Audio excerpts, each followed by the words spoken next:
set the mood. Good afternoon, Site 42 staff, as well as those of you from the greater SCP Foundation community. And welcome to another interview with Dr. Sherman, a subsidiary of the Anomalous Broadcast from Site 42. As always, I am Dr. Theron Sherman, Site Director here at Site 42 of the SCP Foundation. And joining me today is... Brandon. Hello. Thank you for having me. And Doctor. Brandon, what would you describe yourself, your role at SOM Studios? Well, I would describe myself as a director at SOM Studio, together with Mikey Nowak, who will be here with us in the chat. We together founded and direct all the works at SOM Studios. Fantastic. And yes, Mikey will be joining us in the chat. Unfortunately, due to technical limitations, we're only able to have one host, one guest the way we stream it. But as my chat is saying, hey, it's the guy. Wonderful. Now, before we get to the... Now, chat, because we have an interview today, things are going to be a little bit different. With Brandon at my side, we are going to talk about the SOM Studios upcoming SCP Gallionic, currently in Kickstarter. My dumb ass forgot I should probably put the Kickstarter link into the chat. Desk, if you want to help me out with that. And in the meantime, I will put it in the description as well.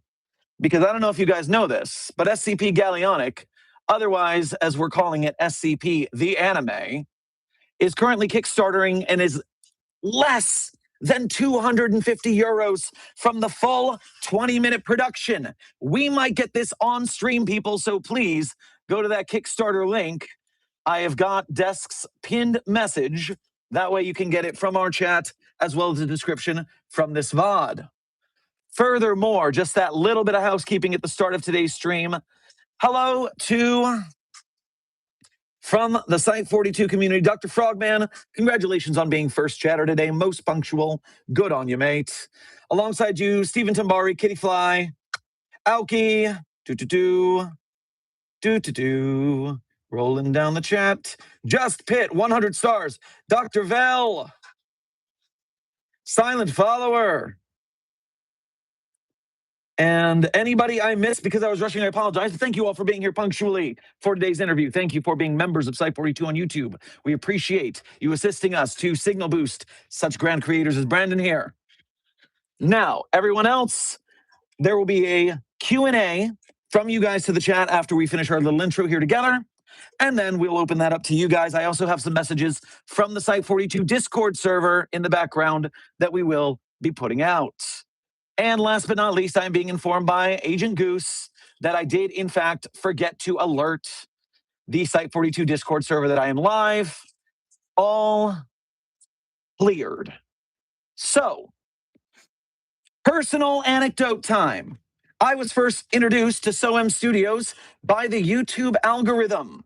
In case you are unfamiliar, SOM Studios has been active on YouTube for a couple of years now. They are sitting at a comfortable 83,000 subs, although I think they could use a lot more for what we're dealing with.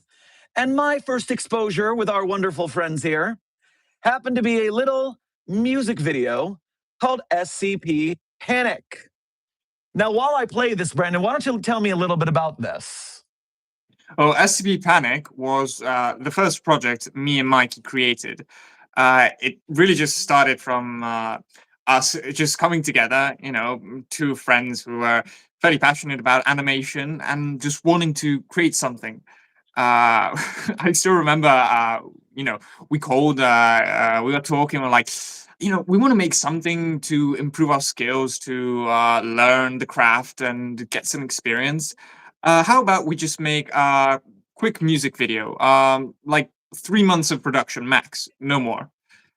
Fast forward, it took us a whole year to produce it, but I'd say it was absolutely worth it. The idea of the short came from like some backlog ideas we had of some music videos, because me and Mikey had already been SCP fans for quite a bit, following it. Me more through games and content creators, and Mikey more through, you know, some YouTubers who talked about SCP. And so we just started gradually working on it. that was probably the most formative experience we had.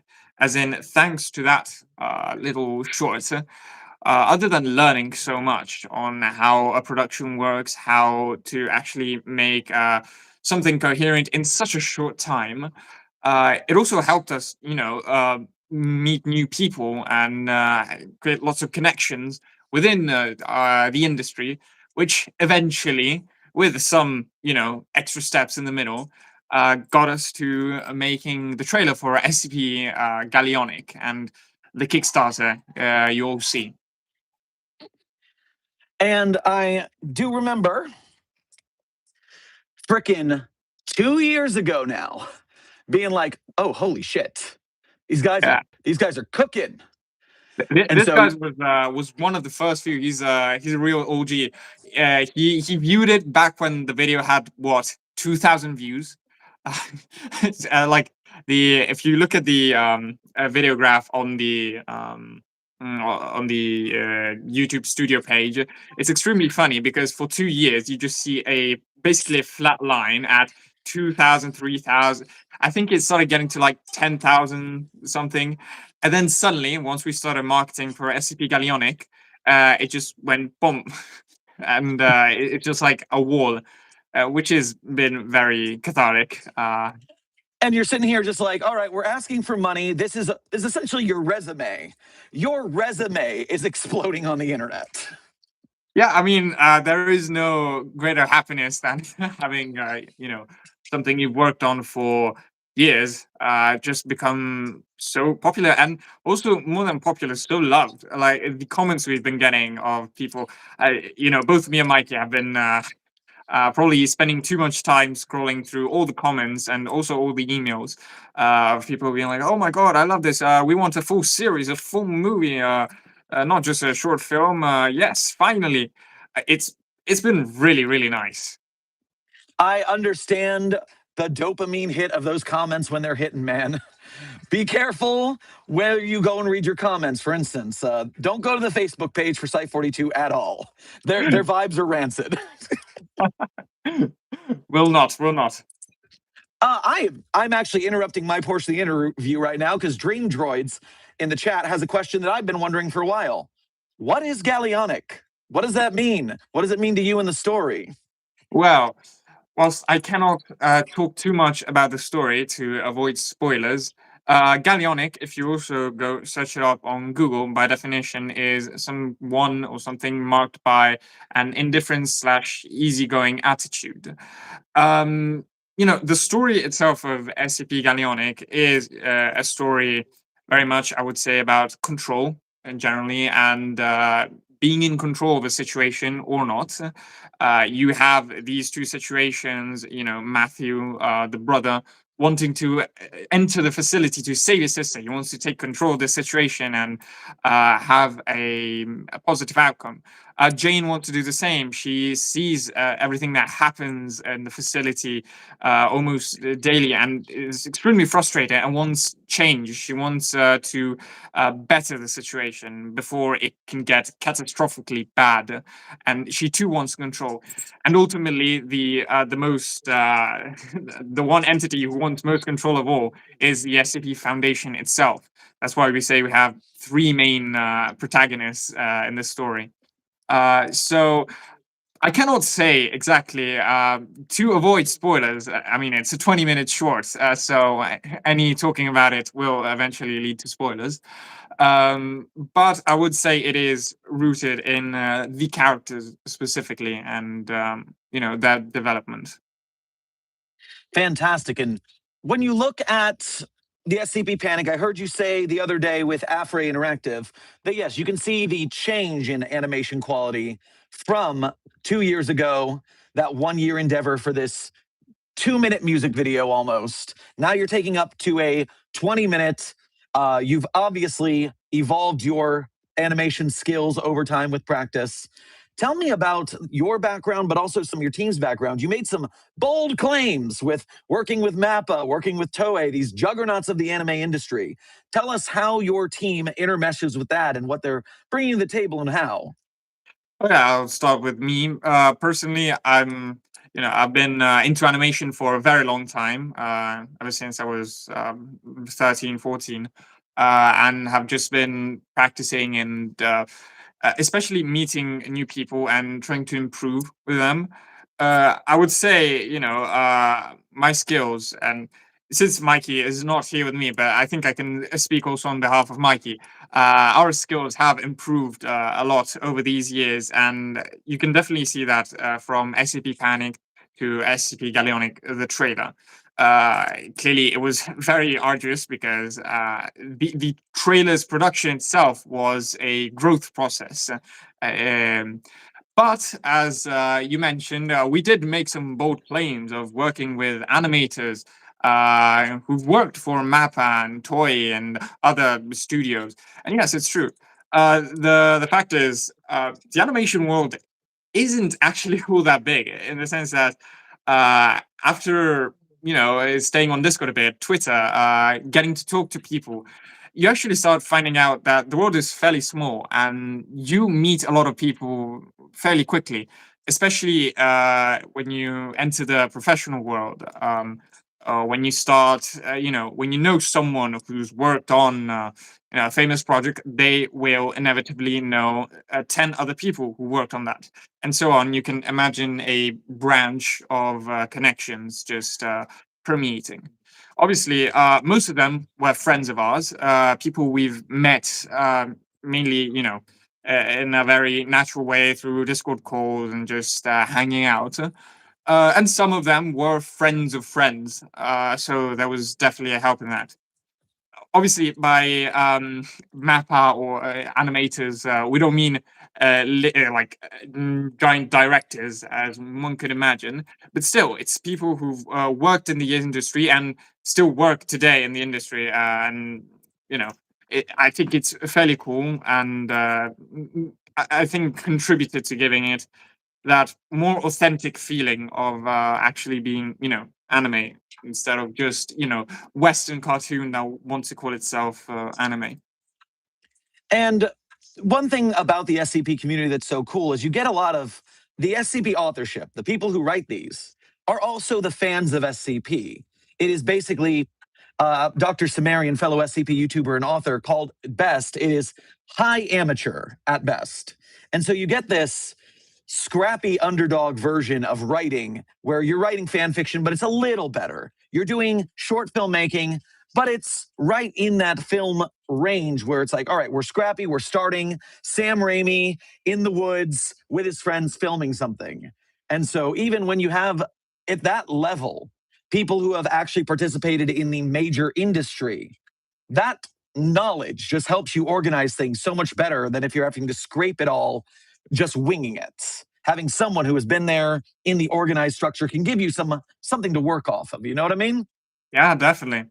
It's definitely a learning process. I personally find production, like the whole logistical side of production, extremely cool because it's a constant problem solving in all aspects, both creative and also just plainly practical. I've had to get really into the nitty gritty of like Excel sheets and stuff like that because you need to organize an entire team with deadlines and cuts and so many files and keep everything organized. It is definitely a challenge, but the more you do it, the more you feel excited that you were able to do it and that you could do more. So you lift the weight once and then you lift the weight twice, and every time you just get a little better. Yeah. Now I'm going to pop this over to my Discord server and the chat here because I'm seeing a whole bunch of questions coming in. One question I caught, I'm sorry I don't know where the user is, but I am interested. Does Gallionic take place within any individual SCP canon in particular, or are you making your own kind of canon, so to speak? I would say we are making our own kind of canon. Mainly, we had a story we wanted to tell specifically, and so we thought it would be better to mold this story in a way that mold this world in a way that would fit our story. So yeah. And of course, every question I ask, I know you're going to be able to say, we don't want spoilers for the chat. So I am going to poke and prod, but you stop when you gotta.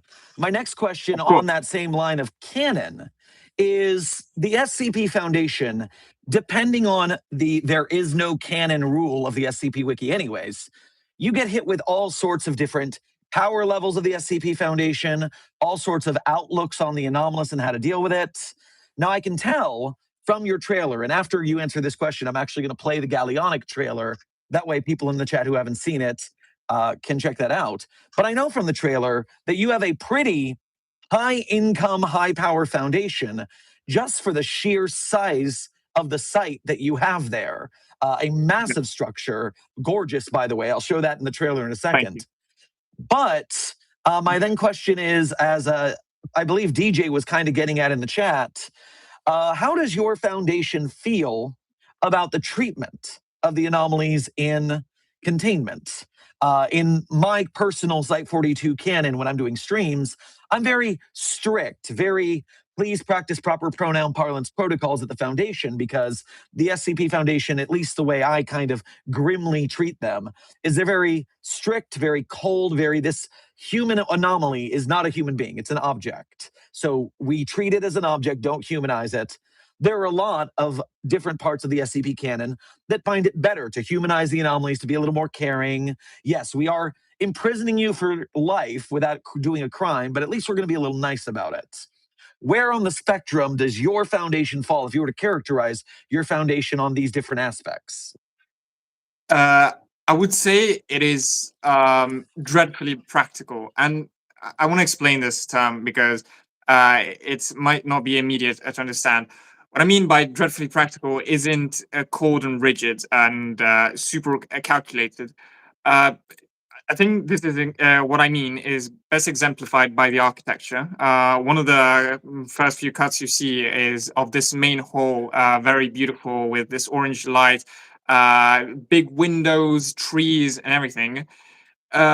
Why did the SCP Foundation decide to create such a place? Despite this being a research center, this being a prison for these anomalies. Well, because it's practical in the sense that people will be there and live there for a long time, and they know best to treat people and their humans and staff in a humane enough way so as to not make them go crazy, to put it simply. Their philosophy is very practical. We do what we must do, and you have no say in it. If we've got to treat an anomaly in a very strict, in a harsh way, we'll do it. If that is the best way, a method of containment, then we shall do that. If the best method of containment is something more alongside human, if it helps maybe the staff on site, then they will do it without obviously forgetting their main goal, and that is to keep everything under control. So the main objective is to keep everything under control, cost it what it costs. So I think that is the main thing. And it's almost the reason why I use the term dreadfully is that it creates this sense of, and this is part of the main plot, or at least the starting plot of SCP Gallionic. It creates this sense of everything is fine. It is able to convince you, staff worker at the SCP facility, that everything is just going at it as it is.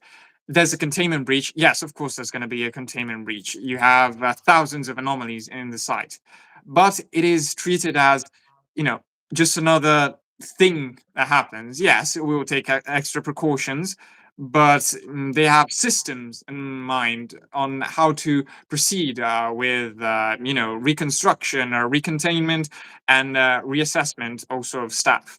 So that's why I'd say dreadfully, because you feel almost as if you're going crazy for thinking that something is wrong. It's just another day of the Foundation, man. It's just the weather. There's a containment breach storm coming through. Didn't you get the memo? Come on. Now I'm going to basically. take this. I'm going to take this off so I can play the trailer for those who haven't seen it. If you'd like to comment on anything here, if you want me to pause or such, let me know and I'll do that. But here's our beginning. I'll let it go and have people enjoy.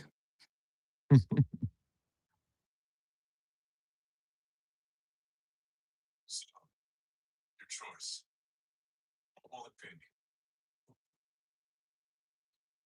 I am pretending that's me, by the way. I'm just saying.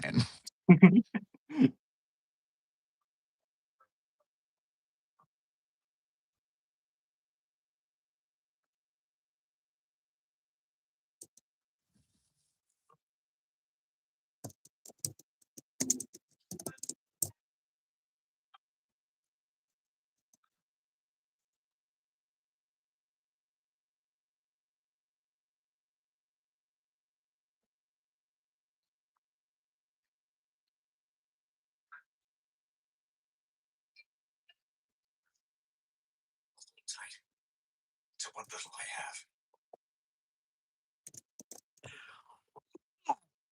have. Whee! Gosh, that's pretty. Yeah, and if there's one thing I can say is that I'm pretty proud of what we got there. A bit of ego side. I'm not gonna lie. I am very proud of the backgrounds on architecture because I did those all myself. So I am. It was definitely a very, very hard and arduous learning experience because the first backgrounds I made were not good. No, they're just not. But I would say that slowly improving with Mikey's help, with the feedback and trying to get it to what we wanted, I think I, I did a pretty good job. And as the background guy, that makes it your beautiful work that has some people convinced that this is AI instead. Ay, ay, ay.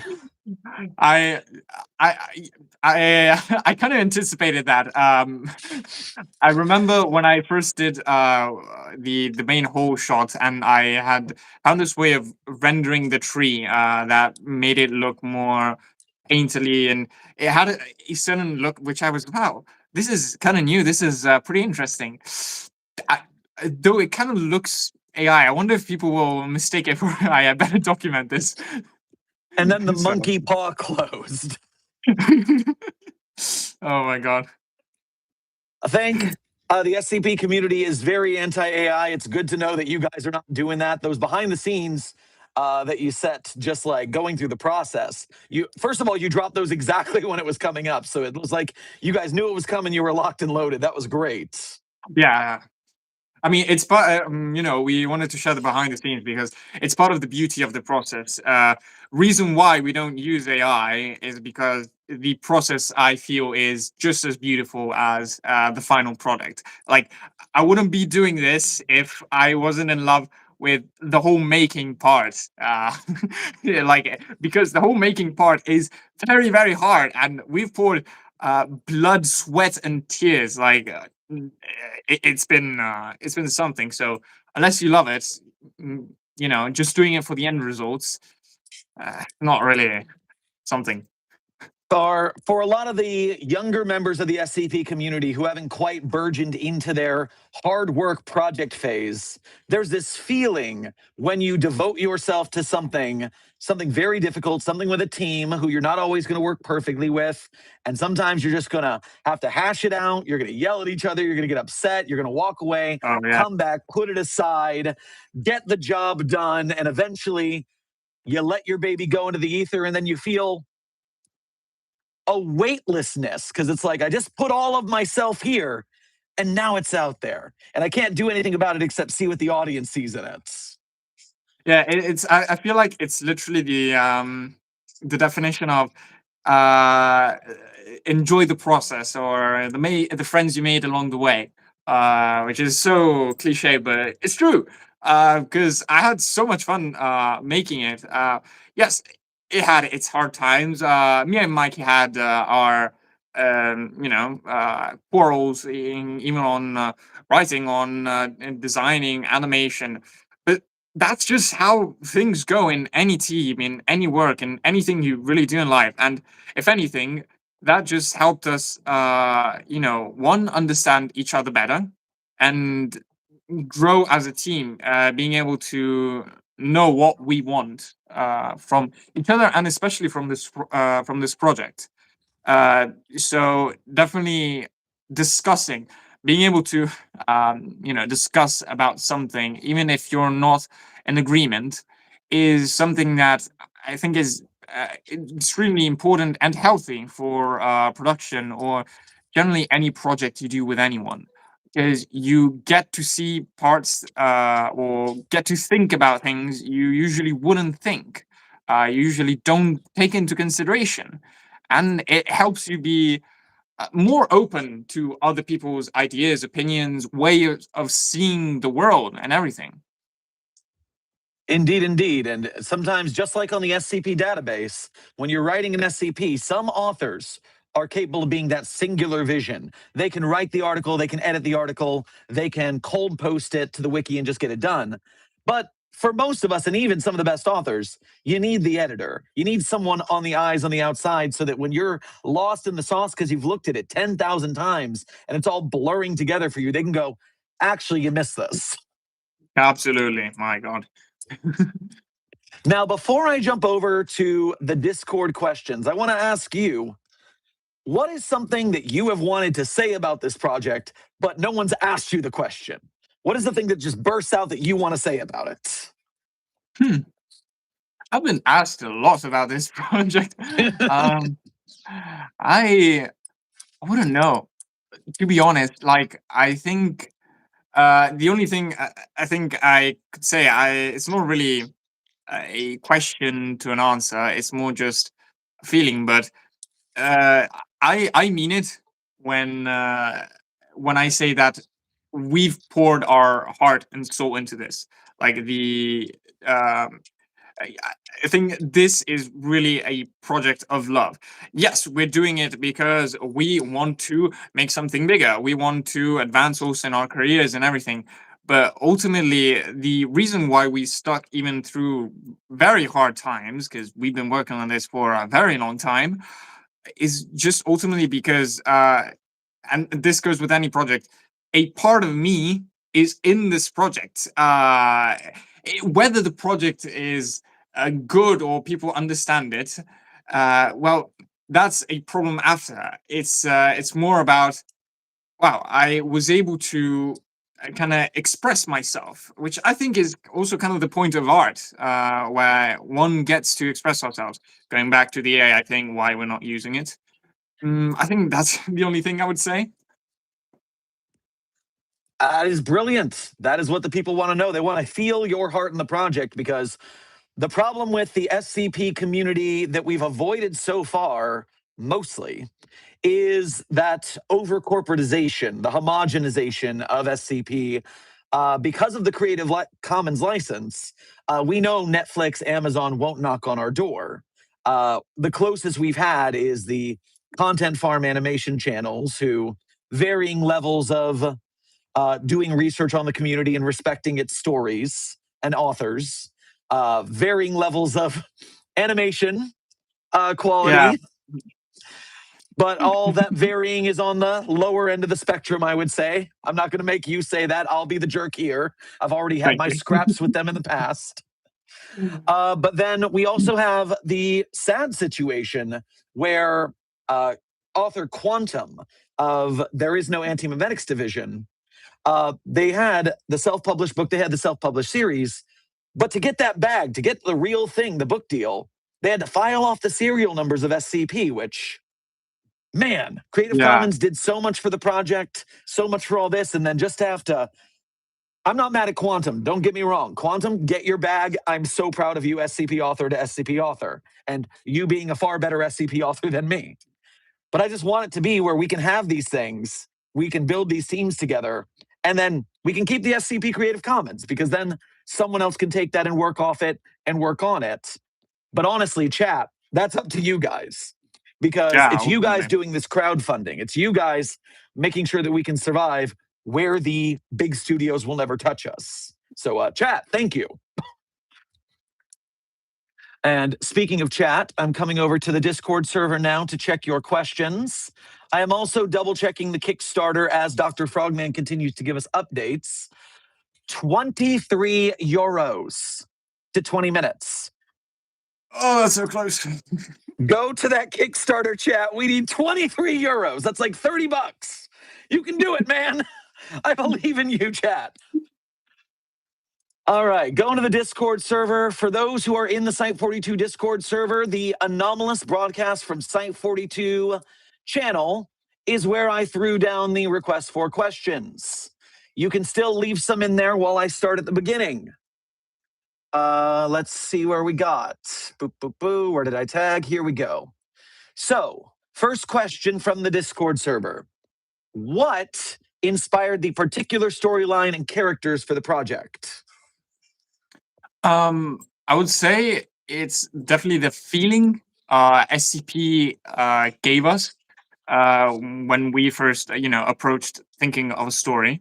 For both me and Mikey, SCP always gave off this feeling of absolute, Lovecraftian giganticness, something almost, I don't know if you got the reference, but Blame, Blam, I don't know how it's pronounced in the manga, where you have this enormous thing or this enormous world which is so much bigger than you. And you really don't know anything. You feel insignificant in it. And so I think that's mainly where we started off from. Brilliant, brilliant. And chat is blowing up right now because our moderator, the Desk of Alto Clef, just pushed it up to 210,000. It is even. The 20-minute mark has been reached. Let's go, Emotes in the guys. chat, fam. Emotes in the chat. Bravo, Hell bravissima. Incredible. Damn. Woo! The mountain you keep climbing, man. Man, now, this is amazing. Do not stop, chat. Reminder, there is still a couple stretch goals left past that 210. The one I keep hearing people clamor about the most, even though I haven't looked at it yet. People keep saying there's a Ghost Stories dub on the line. Yeah. Want to know the source. What is a Ghost Stories dub? Okay, so a Ghost Stories dub, it goes a bit back because let's see if I know my history well. Basically, there was this anime produced, I think, around in the 80s, 90s, which was an adaptation of a manga. It was okay as a story. They aired it in Japan. It had discreet success, but not nearly enough to warrant proper localization. So what they did, they just when they were about to localize it to the Americans, they just gave it to a whatever production, a voice acting company, and just thought, okay, you can do basically what you want with it. Just keep the names of the characters and the general plot line. The rest, just dub it as you would. And they kind of took it very literally in the sense that they completely changed the dialogues and what the characters say, and some people say they even improved the writing, which is very funny because the whole dub is extremely crass. You could say it has a very a lot of jokes, also maybe some jokes that to today maybe have aged a bit poorly, but I still find extremely funny, and so do so many people. And the idea of the Ghost Stories dub is just a dub where the voice actors kind of come up with jokes on the spot. They don't take the plotline too seriously and think of it as an abridged series, just more official. I was considering, like, on one hand, I'm thinking this sounds like an abridged series, and on the other, for an older cut for us elder millennials, it sounds like the juggernaut bitch of the SCP Foundation. Yeah, because I'm too young to know. Oh no, my heart. It's fine. I'm only pushing 40. All right. The next question from my Discord server is, as an artist, what are the major influences in the art style for the SCP Gallionic short? Oh, one more thing, but just before I let you answer this, YouTube chat. By the way, I am answering your question. I am asking your questions as well. Do not worry. I'm asking from the Discord server, but I'm also farming from the chat. You will be included. Okay, now art inspirations. So something I find very funny is when we posted some clips of some of the cuts before the trailer's release, a lot of people were like, "Oh my god, this looks like JJK or Chainsaw Man," which it's pretty funny because that was a good part of our inspiration, especially on the look. All the way back with SCP Panic, I remember we were working on SCP Panic, and the trailer for Chainsaw Man dropped. And me and Mikey just both looked at it and were absolutely amazed by it. There was nothing like it in that time. It felt very well animated and very realistic. And by realistic doesn't mean hyper detailed as you would have, maybe some other thing, but more just like feeling extremely grounded. And our main approach with SCP Panic and eventually, especially with SCP Gallionic, was keeping things grounded. So you have these characters, again, inspired, I would say, more or less by Chainsaw Man, who feel very, realistic, but scarily so, because you realize how, weak they are. They feel like, oh, if one gets cut or one gets shot, they will actually die. It's not just a cartoon. And then I'd say our influences sort of expanded onto more general filmmaking. For example, Villeneuve. He's a great inspiration from Blade Runner 2049 or other things of his, and partly I would say maybe also June. But generally, he's very, very good at making, creating an entire scene and evoking an emotion with just one shot, transforming it also into basically a painting.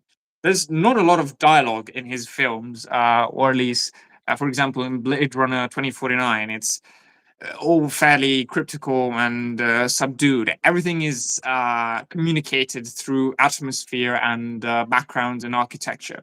And so I'd like to think we try to replicate that. Lastly, I would say maybe Annihilation, the movie by, I cannot recall the name right now, unfortunately, but I'm sure you probably know it. I'm It's familiar with the film. I also tip of the tongue with the people involved.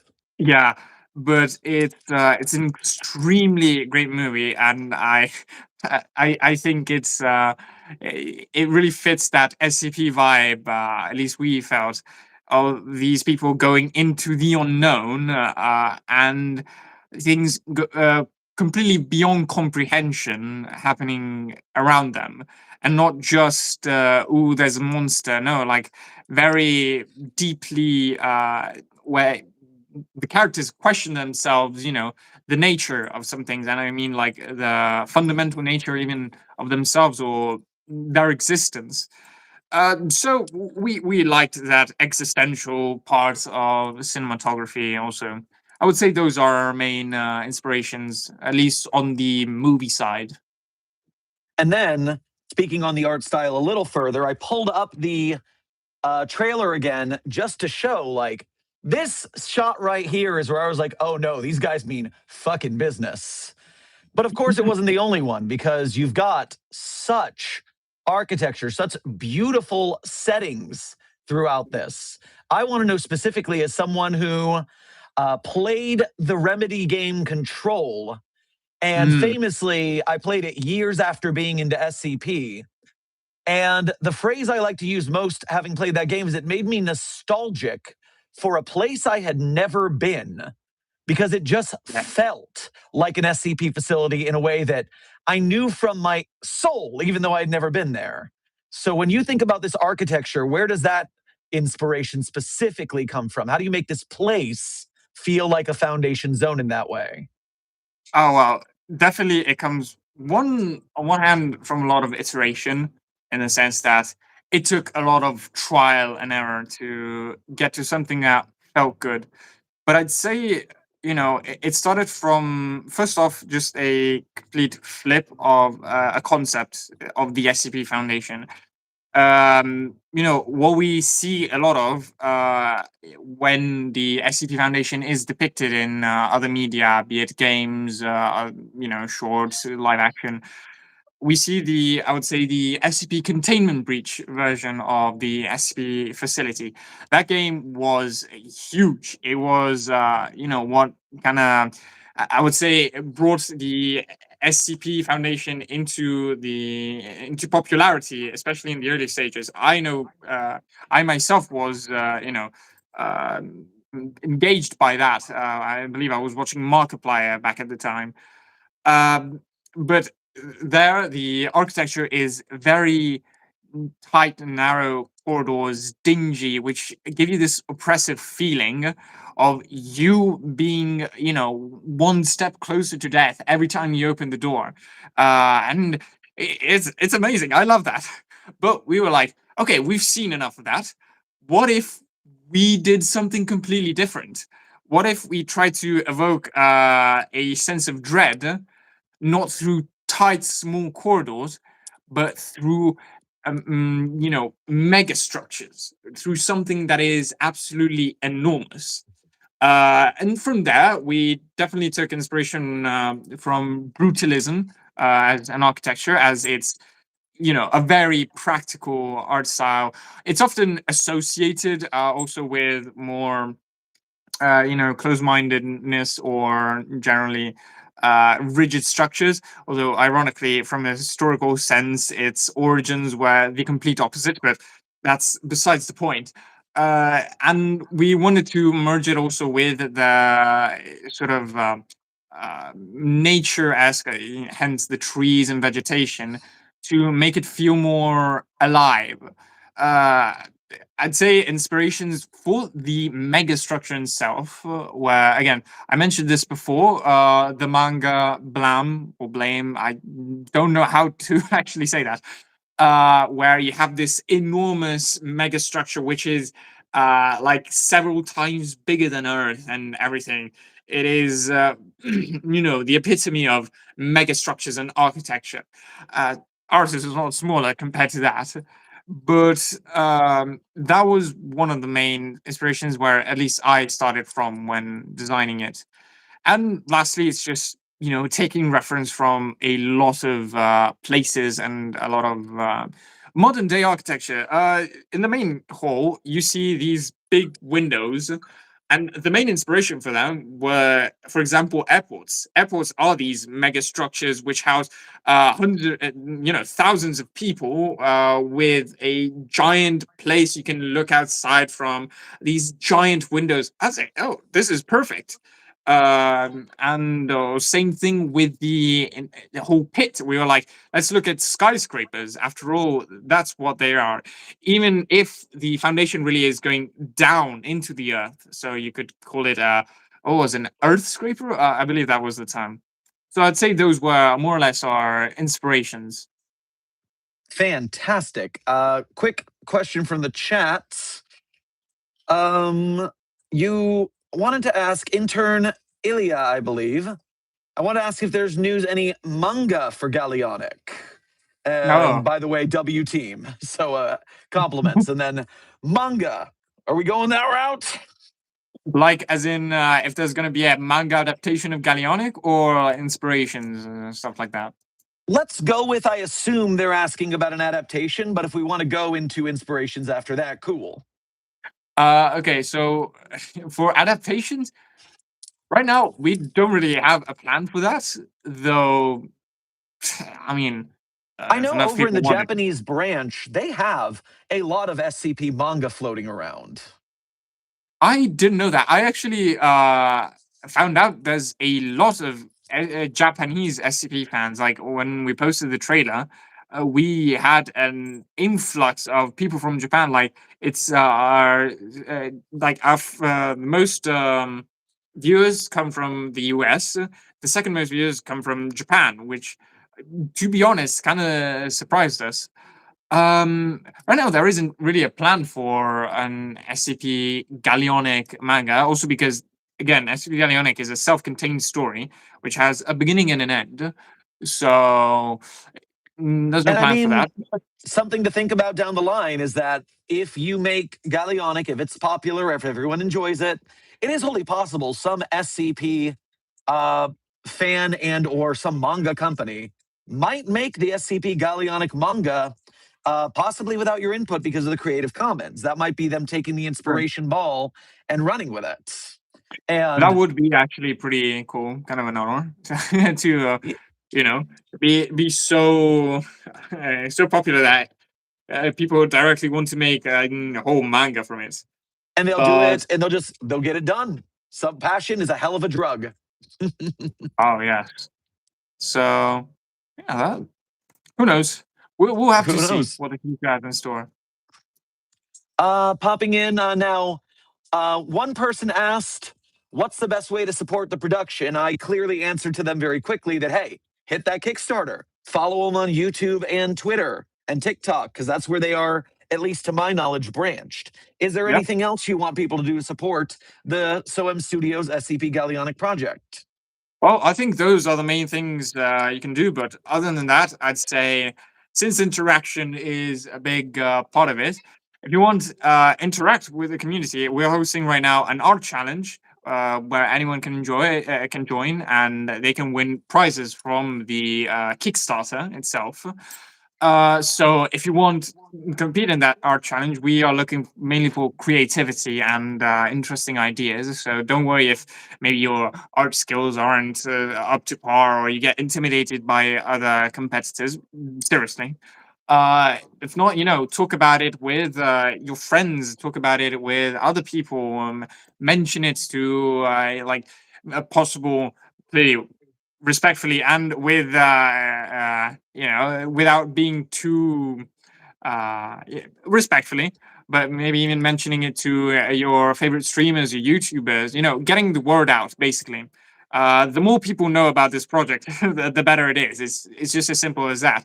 And like if everyone does, says talks about the project to their friends, their idols or whatever, kind of like we did with the Kickstarter, with a few thousand people, we were already able to raise more than 210,000 euros, which is insane. So the power of numbers really works here. And for the chat, Site 42, Mobile Task Force Site 42, codename Signal Boosters, let me remind you that with your power here, I always tell you guys, yes, we need the people who can donate, but we also, as Brendan just said, we need the hype people as well. It's a two-party system. Right now, Gallionic's Kickstarter has nearly 4,600 people backing it. That is nearly 5,000. But you look at the videos on the channel, the Gallionic trailer has 1.7 million views right now. Holy shit, I did not realize it was that hard. Good work. Yeah. And so we need essentially that many viewers to get that few donos. And that's why you engagement folk are so important, because when you share, when you tell people about it, when you're hyping it, when you're excited, people, this is now from my behind the scenes as a community organizer, a salesman, these things I've done in the past. You hear something about it the first time and there's skepticism. You're like, okay, this is new. It's new information. I don't know about it.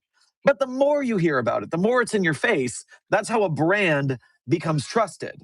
When a YouTube sponsor hits 50 YouTube channels with, oh, it's time for a Manta Sleep ad, that is because the more they get their name in front of you, the more you trust the name. It's a direct relationship. Just get your name out there and don't have a controversy.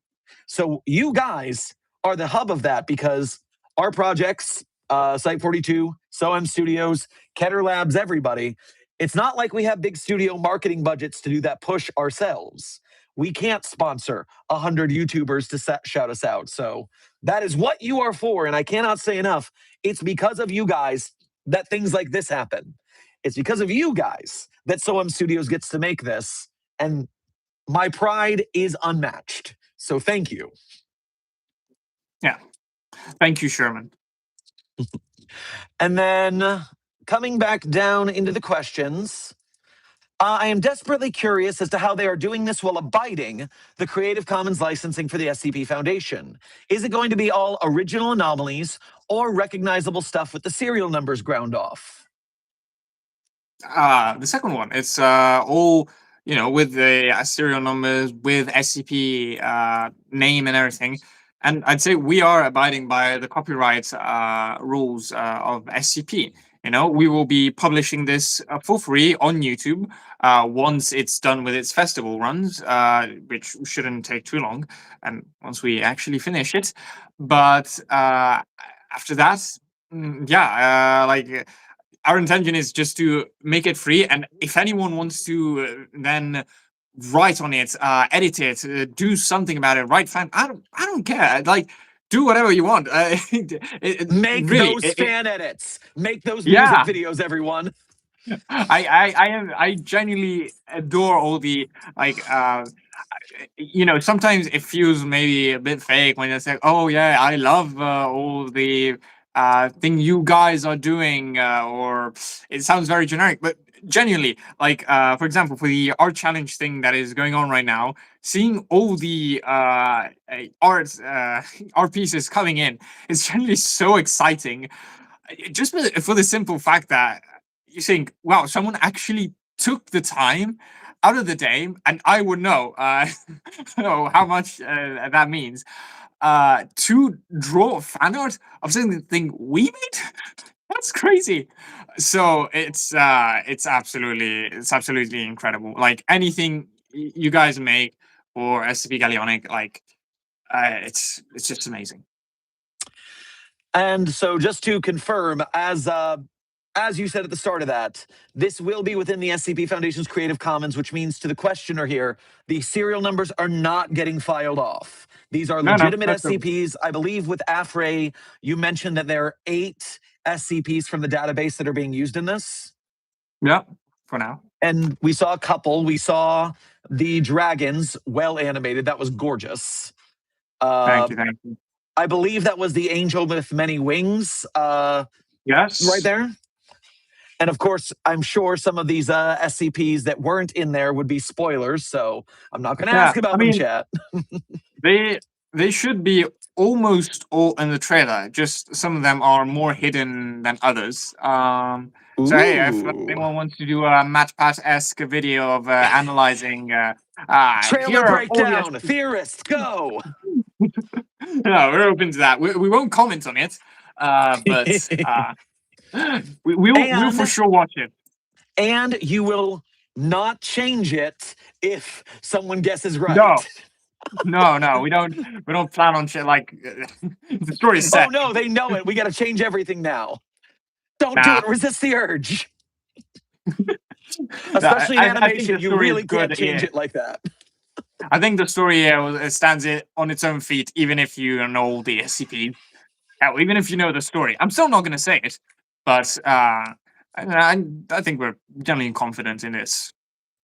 Now, in the chat, Art Zero has a question about the production timeline, asking how deep are you guys in production, and are you going to hire more animators and voice artists? So this would be a time to talk about who's currently on the team, if you're going to have to hire more people. I'm going to pull up your production timeline in the Kickstarter. That way you can talk about that with a visual aid.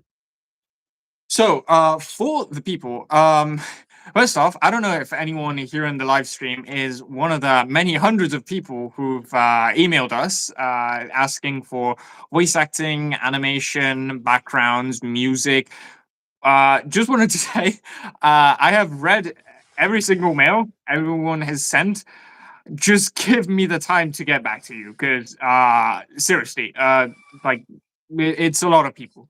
So that being said, right now, how our studio work, it's very dynamic in the sense that we get people on demand. So whether we need animators for X number of cuts, or music for this, or voice actors, most roles, like voice acting and music, are now filled up. Um, but other things like animation, background creation, uh, we we're still right now choosing our team and staff, and we might do an open call if anyone is interested. And if so, we'll be taking into consideration the portfolios that have been sent. And also, if you want, you can resend them or just send them for the first time to us when we do that. And we'll take a look at it. The team is definitely going to be kind of big. Production like this, it's going to be intense. But yeah, I think we'll get some friends from the industry, mainly, especially for the animation side. And we'll see how it goes. See in the chat, Lot One Productions, creators of SCP Redacted, the live action miniseries on YouTube. Good to see you guys. They say they are so excited for this project. Thank you. I hope you guys are doing well on your production for season 2. Meanwhile, for nepotism and clout, our moderator Descavalto Clef does offer their services as the preeminent Clef cosplayer to voice Dr. Clef if he shows up in any capacity. We'll keep that in mind. All right, back to the Discord. Yes, and for my own nepotism, Dr. Sherman's in there, man. Background shot. I don't know. Voice line, cameo. Put him in there. The chat will go wild. But anyways, I'm kidding. Next up, for now, I got you there. I've got this question. Psyched for the trailer. Love to hear it. No AI in the process. We've answered that. Peak show. Good to hear it. You're damn right, peak show.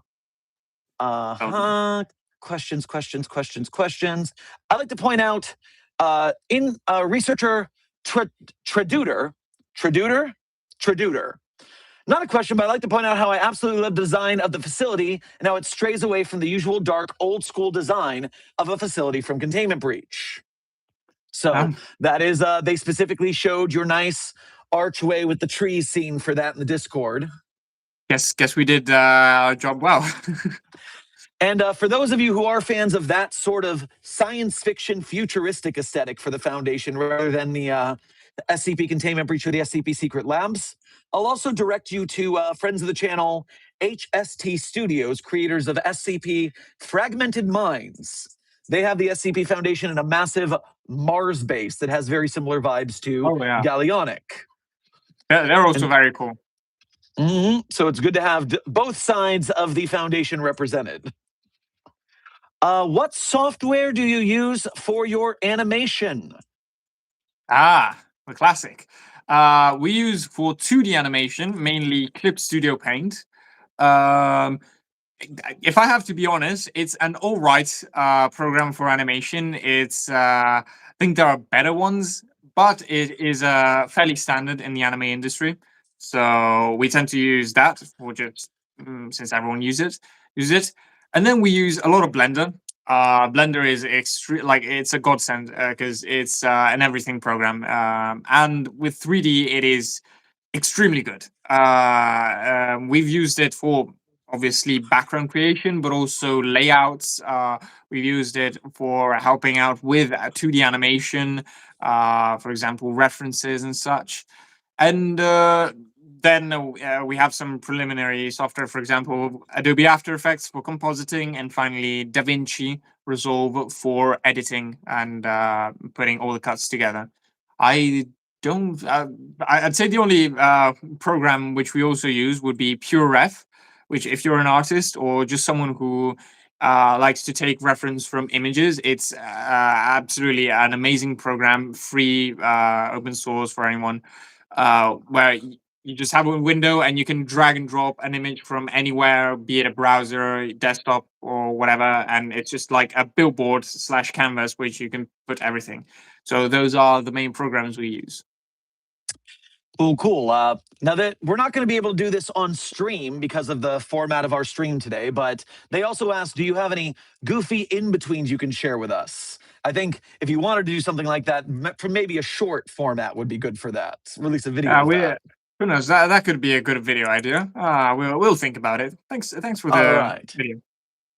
And then their last question for this set is, how would you rate the various steps of animating on a scale from 1 to 10? So I would say, since there's probably a lot of steps, how about you give us your favorite part of the process and your least favorite part of the process? It's hard because there's. I would say my favorite part of the process would be between the layout and the first key.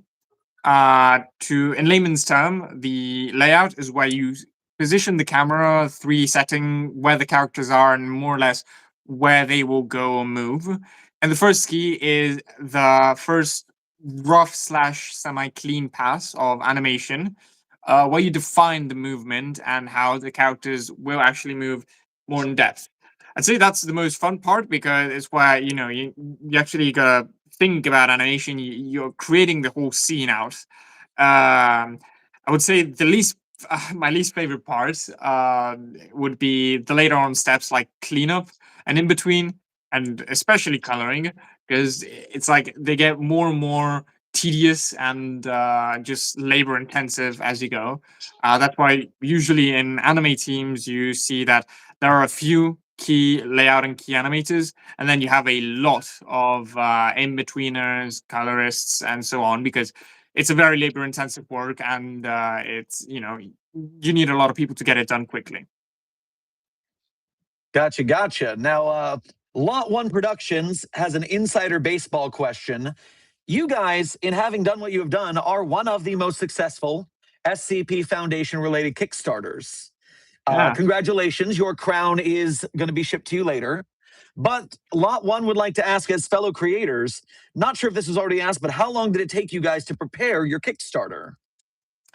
I would say 2 years to prepare this project in general. Admittedly, it wasn't 2 years of constant work because we had other things. I have school, and Mike had other things. But we spent mainly the first year honing down on the writing, trying to get a good story that is nice and that we liked and people would like. And then we started slowly developing the concept, the pre-production. And whilst working on pre-production, we started working on the trailer. And the trailer took around 6 months to create because we were a fairly small team, and again we were doing multiple things at the same time, between finalizing the script, working on pre-production, preparing the Kickstarter page, starting to think of marketing, and just generally our lives. So yeah, I would say generally 2 years. It's been a long 2 years. What a journey, and that's the journey to get started on your main journey. That's the pre-journey. Yeah, it's like now the real challenge starts, because 1 minute production is, oh yeah, that was hard. 20-minute production is just you multiply all the problems you had for that 1 minute by 20. So ought to be interesting. But I'm up for the challenge. No? Here we go. I know we are coming to the end of our hour, and I'm working my way through the last questions in the Discord as I can. As we do that in the chat, I'm going to try and speed round some of these. All right. The last question I saw that was pretty good.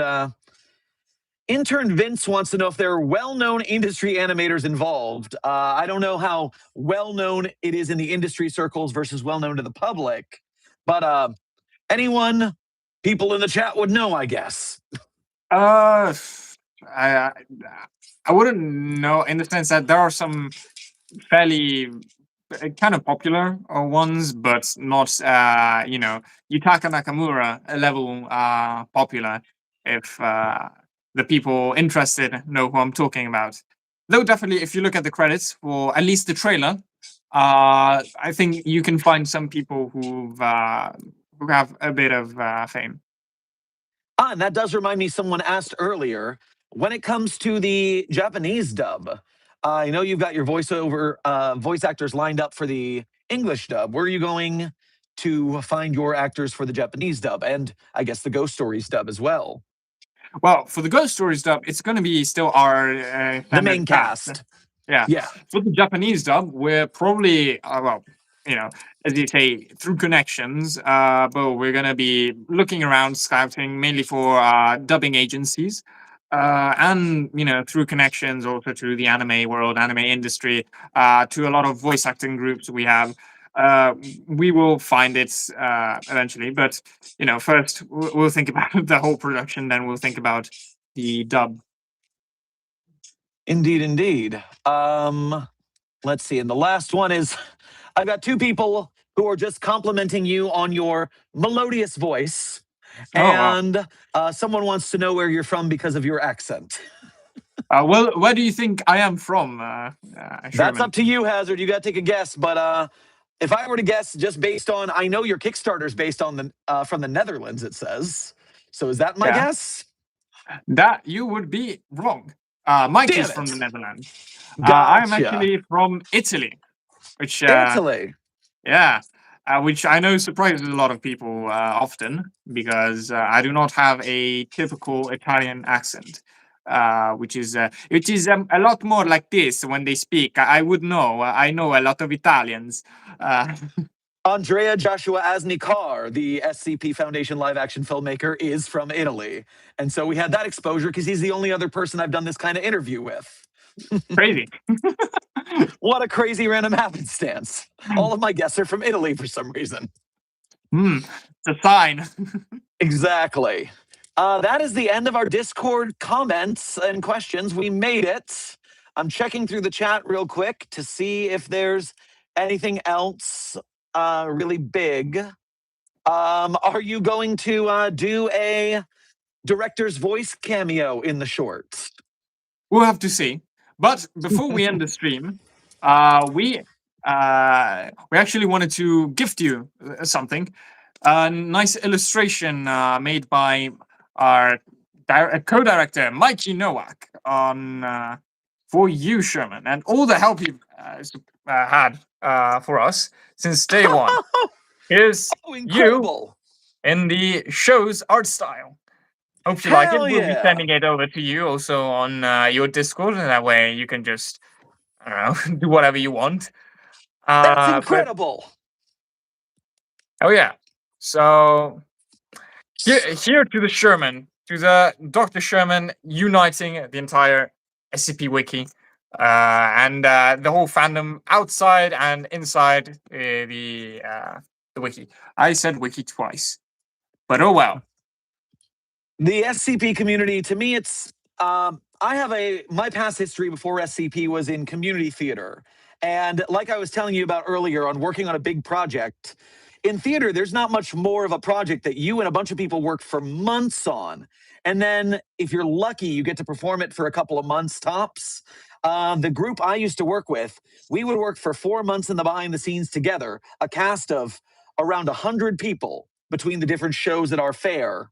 And then we work for 1 weekend. So you just put your show out the best you can, and then you're done. It's like, oh man, I just worked so hard and the audience loved it.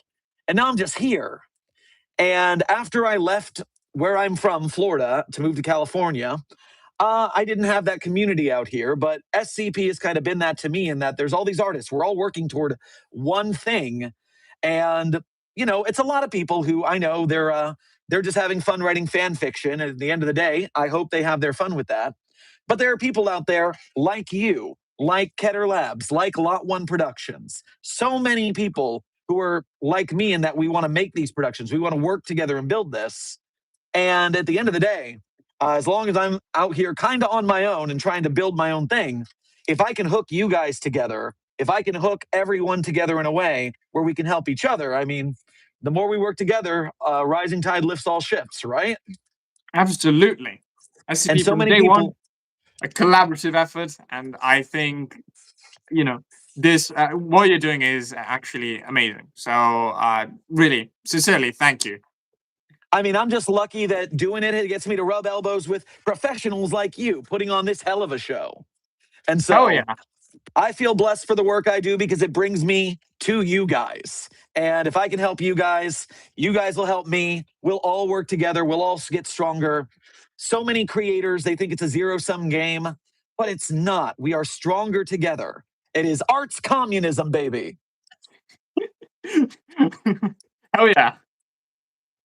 All right. And so I know it is late where you guys are. And so I should let you guys go. Is there any last thing you want to give to the chat before we roll out?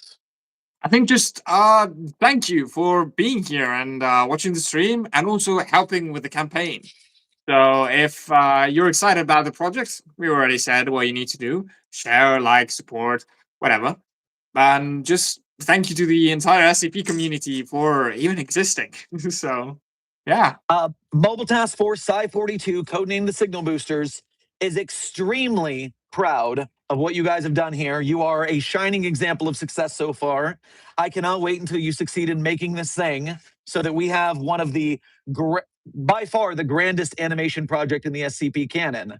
Because Confinement was great as a prospect. I know the tragedy of that, and now it's getting a remake. There's a lot of drama in there, but it was our big thing, and it was still a one-person show, very simply animated. This definitely, you guys are doing the next step in the process, the next tier, so to speak. And so my hopes are behind you. The community's hopes are behind you. Kamina, ours is the drill that will pierce the heavens, energy to you. We're going to make this happen. You're going to make this happen. And we're just glad we're going to be able to see it. absolutely.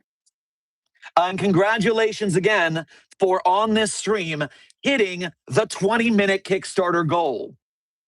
Same. Let's hope we can hit the end of those stretch goals as well, but let's Hell yeah. also I wanna see enjoy the our stretch victory goals. today. Come on. Thank you, everyone. Thank you, Sherman, for having us. And yeah, it's been amazing. It's been a hell of a ride up We're until halfway now. through your Kickstarter. I can't wait to see you hit the rest of those stretch goals. Now, get yourself some rest, and we'll be talking to you soon. We'll be having some celebratory drinks across the Atlantic. Wonderful. All right, then. Bye-bye. Take care. And Site42 staff, that is not the end of our stream. That is going to, as Brandon signs off, our stream will return to its standard aspect ratio. We are going to hang out for a little bit longer, if only because I'm frickin' wired. I've got energy. That was awesome. Thank you again, Brandon, for coming in to hang out with us.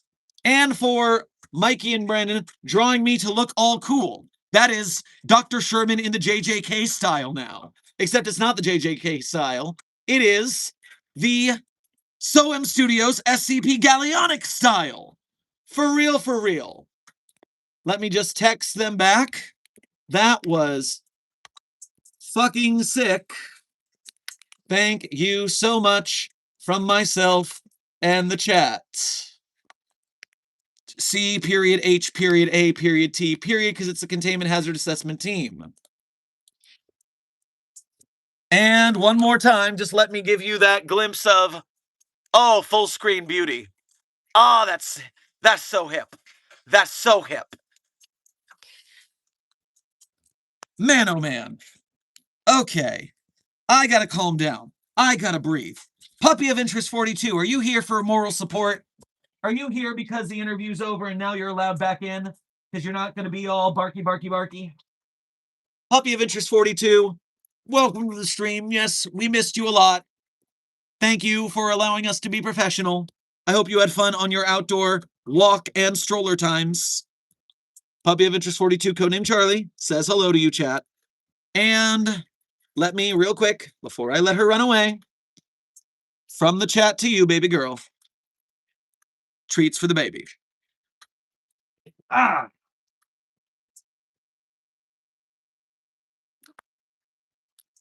Hell yeah, and now I do a wet wipe for my allergy medication issues. My allergy medications work as long as I don't touch my eye. Then I get super itchy, so I have to do this. But I will not stop holding the baby, because I will deal with it, because Jiu-Jitsu Sherman. Oh, jeez. Yes, it is. Hell yeah. No. It's not Jiu-Jitsu Sherman, everyone.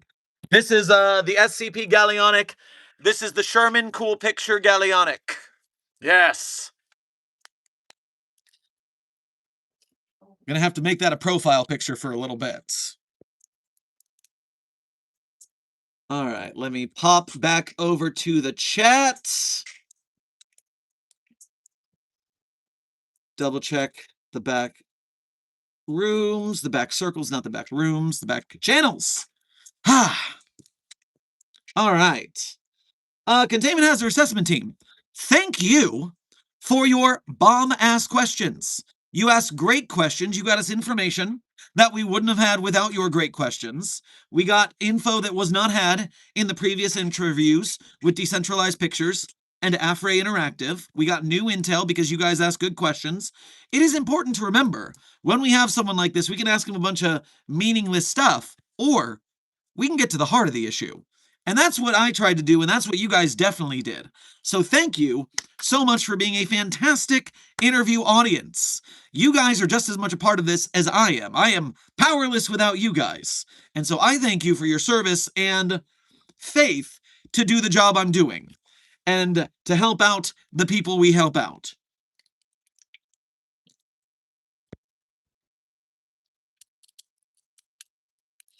Desk would also like to congratulate you and thank you for being so well behaved during the interview and not making Desk work very hard on the moderation side. So much glory to chat. Dream Droids, I have heard that Confinement is returning with a new production team. I do not know this muckwile person or group, but if they want to chit chat, I'm happy to help out burgeoning SCP projects. Apparently they have the blessing of Lord Bung to continue the process.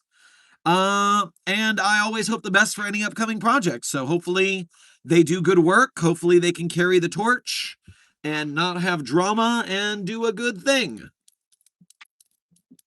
Now let me go to the donations that happened during the interview, get those cleaned up, and then we will do general chat for a little bit before I sign off and probably collapse on my bed because wow. Clayton Grimm, thank you for sending a floating heart to today's Containment Hazard Assessment team. I am sure that they felt the love because of that. Thank you for them. Dr. Vel, thank you for your 2 months as a level mobile task force captain here at Site 42. We appreciate your membership and your service. We shall let the SCP anime be popular to even non-SCP fans. They have said that they do hope that SCP Gallionic appeals not just to hardcore fans, but that it explains enough about the SCP Foundation that a casual fan or even a non-SCP fan can understand it. And I do want to point out, as someone said in the back channels, now I didn't mention this during the interview, but this was someone's concern, and I'm going to voice that concern so we can talk about it together as a community. I do hope that this doesn't fuck up the fandom. I mean, I'll be very happy if it gets popular, but also when fandoms get popular like ours, you get a lot of chaos gesturing at the Amazing Digital Circus fandom. I sincerely hope if this does garner a bigger fandom, everyone can keep it together and be respectful. Now, I understand this completely.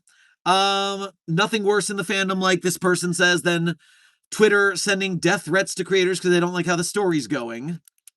The way to go is to remember that, unfortunately, anybody who is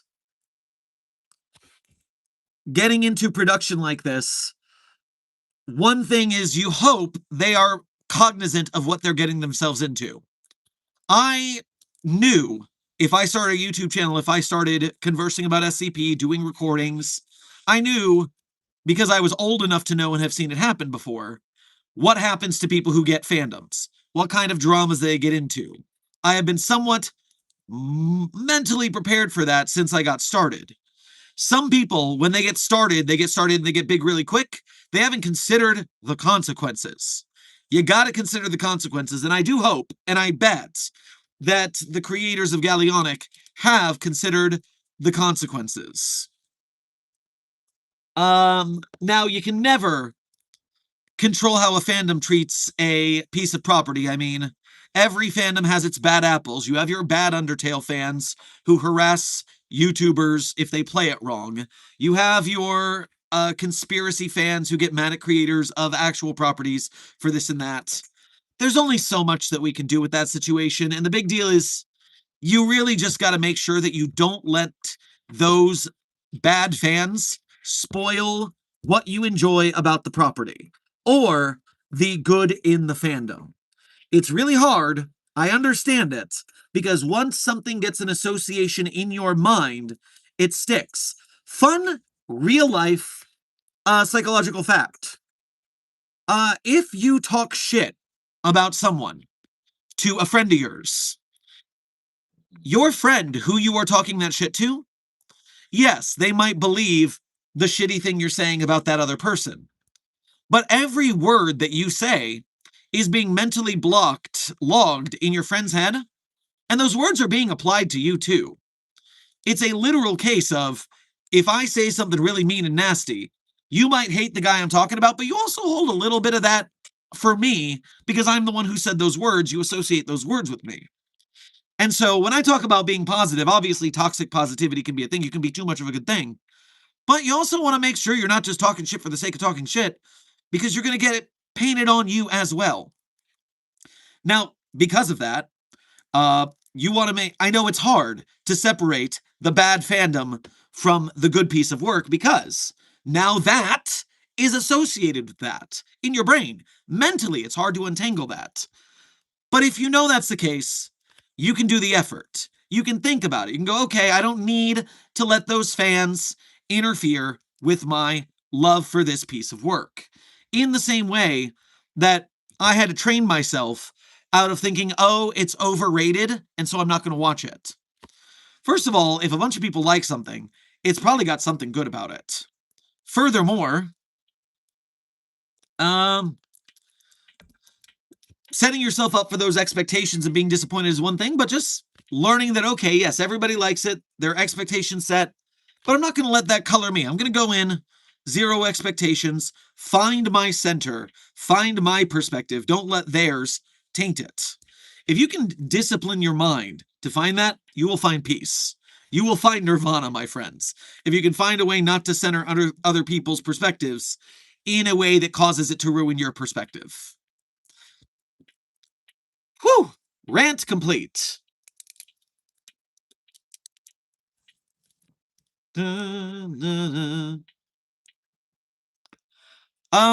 Let me see something real quick. If I flip this here and there, if I turn the camera off and on, Site 42 staff, I was informed that I was still in a small screen. Did I happen to fix it so now I'm in the bigger screen again?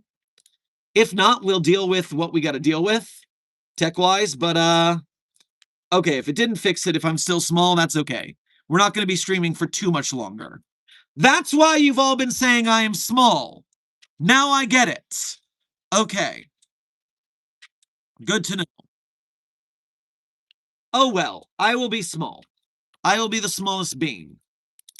All right. Dr. Vell, thank you for donating again. And thank you for your being a member as well as your donation. Grab yourself some Pocky on your way past the commissary.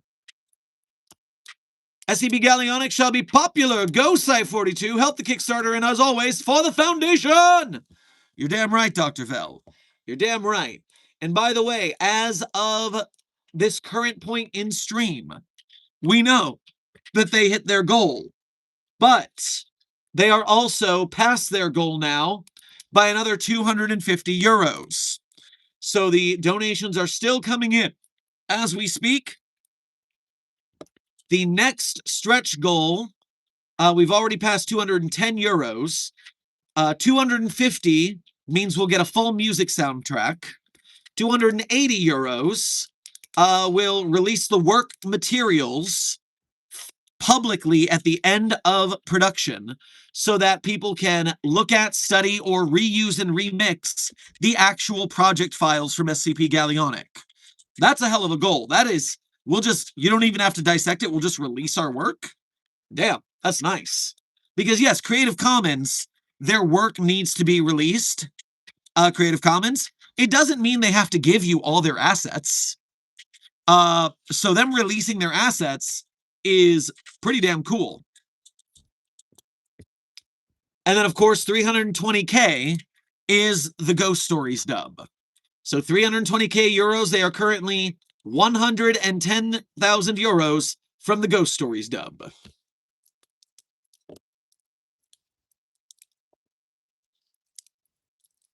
Intern Cody, thank you for sending a laughing disco ball to today's containment hazard assessment team. I'm sure that, like the Yakuza games, they found the perfect balance of dance skill looking cool as well as silliness from your laughing disco ball. Lil Ghost, thank you for sending a flower to today's containment hazard assessment team. I'm sure they found it quite pretty. 8051, thank you for your first donation to today's stream. Grab yourself a Ramune Cola on your way past the commissary. Well, I see the interview on the latest FCU, Foundation Cinematic Universe, is going well. The council sends y'all all the cheers. It was a great interview. I'm pretty happy with it. I hope that there's some good Q&As that they can cut from that to make more videos to release to hype the project. That would be helpful. What is a Ghost Stories dub? Amber, apparently there was an anime that the dub cast in a way where it was very silly, kind of like an official version of an abridged series, or for us elder millennials, the Juggernaut bitch of the X-Men. And so, if they hit that, they will get the current proper voice actors to do an unhinged Ghost Stories dub. Apparently that's something I've got to watch to find out about it myself. FNAF World, thank you for sending 3 100s to today's containment hazard assessment team. I am sure that they will keep it 100 at your urging. Same to you, Intern Scable. Thank you for sending a hundo. I'm sure they will keep it 100 here.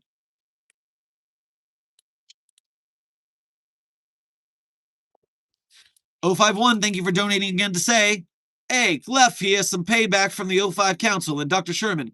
Time to sing the victory song. And I may be in the database, but I want to hear you sing it. Is there a victory song? If there's a specific victory song, I'm not quite familiar with it. Do you know SCP Roblox Roleplay? Intern Overton, I know that it exists, but I've never played Roblox. So I don't know more than there are people on Roblox role-playing the SCP Foundation. And I wish them well, because anything having to do with the SCP Foundation that's not terribly exploitive, I suppose that it is a good thing. Now, Roblox being exploitive, we're not going to talk about that. That is outside the realm of this conversation. I'm just talking about the role players. Orange Cloud, thank you for your first donation to today's stream. As well as being a member, grab yourself a jelly donut on your way past the commissary. Boss, what is that? An 05, a researcher security D-class SCP? Who, what, why?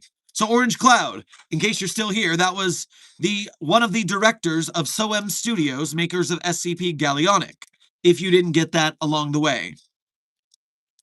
Apparently, both Agent Goose and Desk do know the victory song. I am not a SpongeBob head, unfortunately.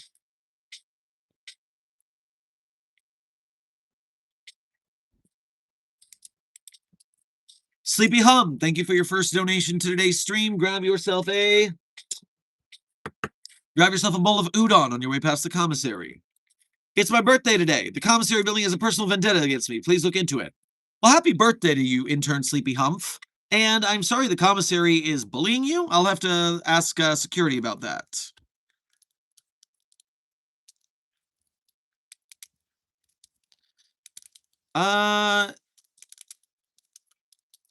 Dr. Freisch, thank you for your first donation to today's stream as well as being a member.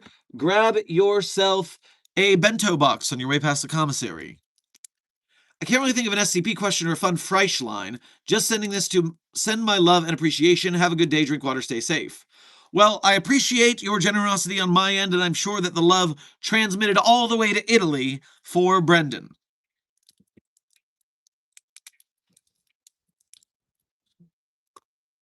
Okay. I believe that is all the donations. That means we are caught up, and we'll do a little standard Q&A before I pass out.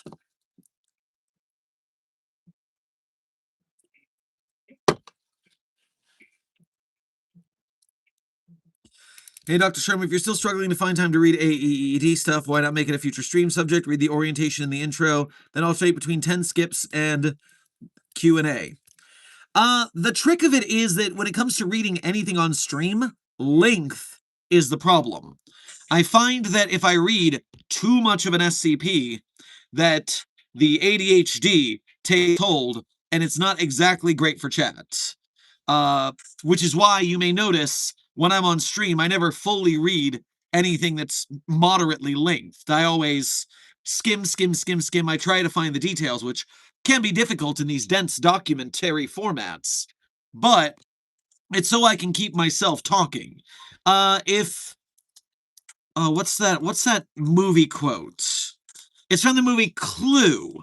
Christopher Lloyd as Professor Plum says, she seems to have what we call pressure of speech. We? Who's we? Are you a shrink? And so what happens is, I feel as if I'm not talking, I'm not entertaining you guys. This is inside baseball content creator stuff. My job is to keep yapping. Every moment that I am silent is a moment that someone clicks away because I am not engaging them. I understand the platform I'm on. I'm on YouTube in the shorts format. If I'm not yapping, chat's not watching. And so I try to do my best to get the point of the SCPs across, but I cannot read them in full on stream. That would not be enough of the interaction for the chat. What is your favorite SCP? Intern Colton. I am currently, probably maybe 10 to 20 minutes away from the end of stream. We've been streaming for 90 minutes, and I think I got 10 to 20 minutes left. I always tell you my favorite SCPs at the end of stream. It's a bit of a tradition around these parts. But if you don't want to wait that long, you could always donate to ask, and then I'll just tell you. Or you can go to the end of yesterday's stream because I said it there. So however you want to find out, you'll find out soon.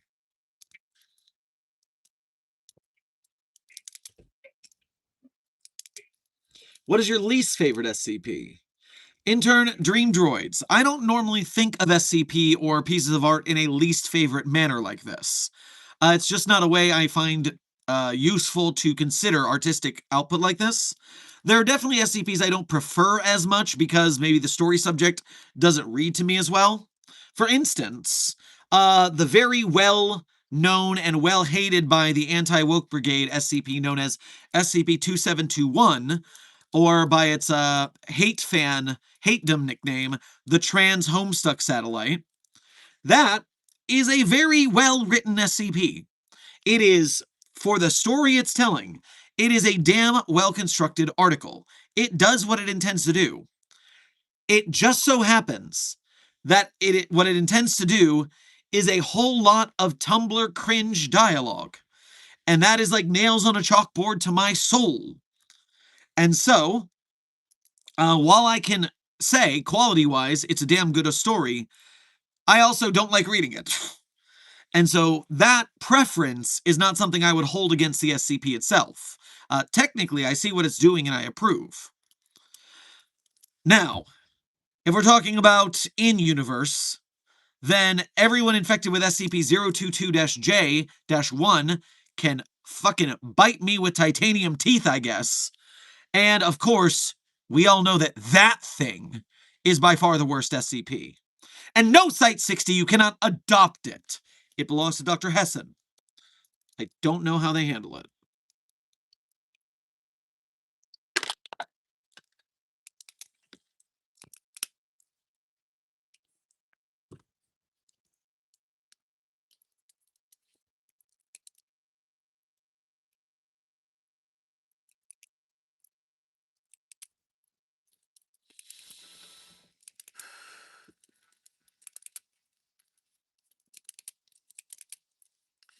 Intern R2D2.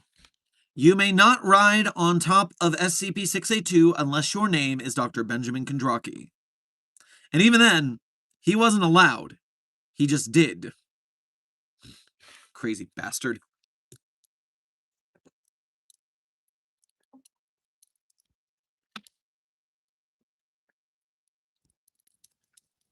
Also, I once heard of a little thing called the Dr. Sherman is the Scarlet King theory. Thoughts about that, big man? What? Scarlet. Me, the Scarlet King.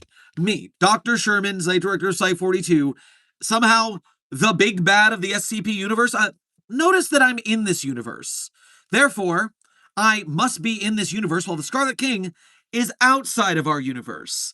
I think that's pretty hard proof that I'm not the Scarlet King, because if I were the Scarlet King, I wouldn't be in this universe. I would be outside the universe where the Scarlet King is. Quid pro quo, not the Scarlet King.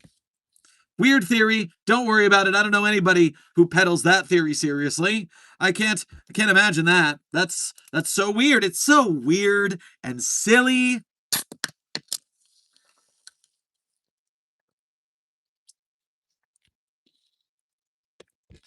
Why don't we put SCP-173 onto a rocket and launch the damn peanut into space? Is it too heavy or...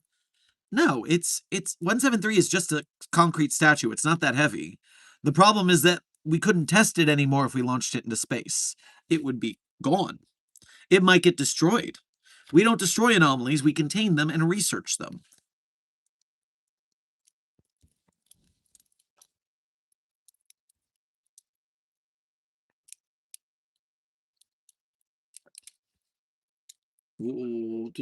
How funny would it be if Black Mesa and the Foundation collabed with each other? Intern Lambd. I think the answer is not funny at all and probably very destructive. I do not trust those Black Mesa rubes as far as I can throw them. Except that Gordon Freeman. That chap is a real trained professional.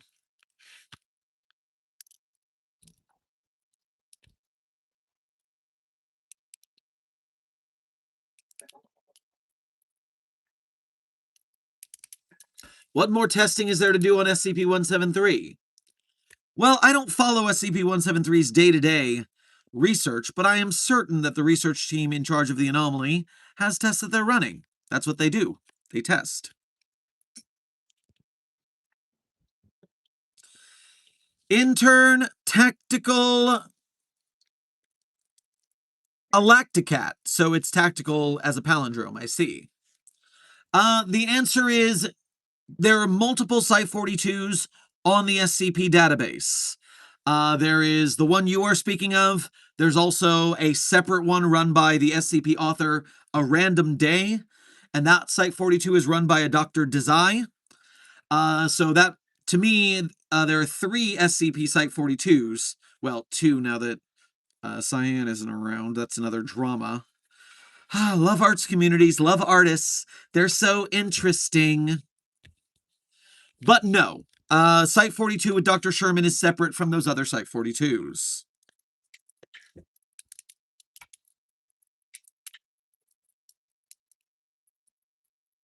What would happen to the Scarlet King when the heat death of the universe happens? Well, intern Viswith, my assumption is either A, that with the heat death of the universe being gone, if the Scarlet King has not been taken out of the equation by then, it would be content and happy with the silence and lack of life in the universe. It would be happy that it did not have to, its task was done, essentially. It doesn't have to go murder everything because everything's already dead. Or maybe it stops existing too, and that's its peace at the end of the universe.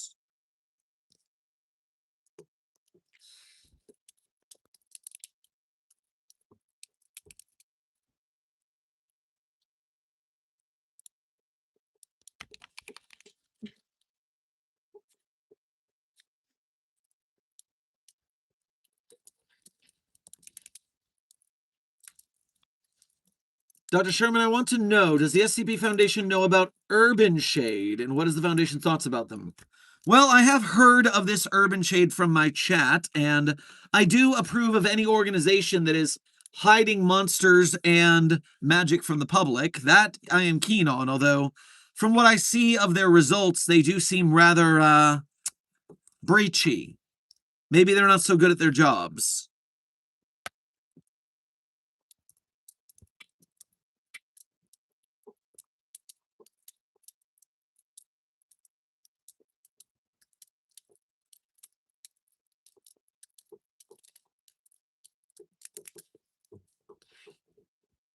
Intern Chariot, thank you for sending a 100 to today's Containment Hazard Assessment team. I am sure they will continue to keep it 100 at your urging.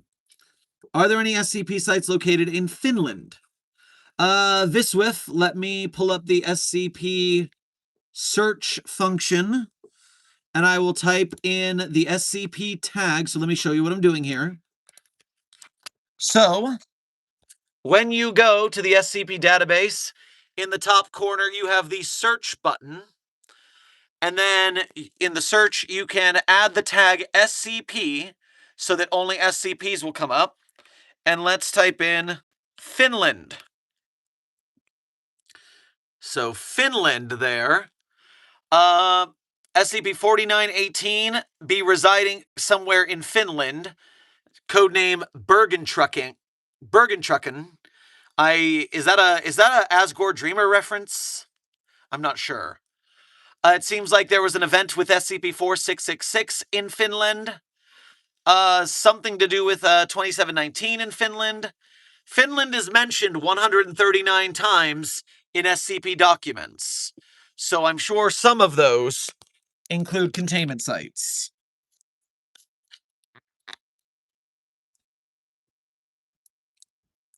I'm so glad I have no reference for clown milking. Oh no, intern Melinda.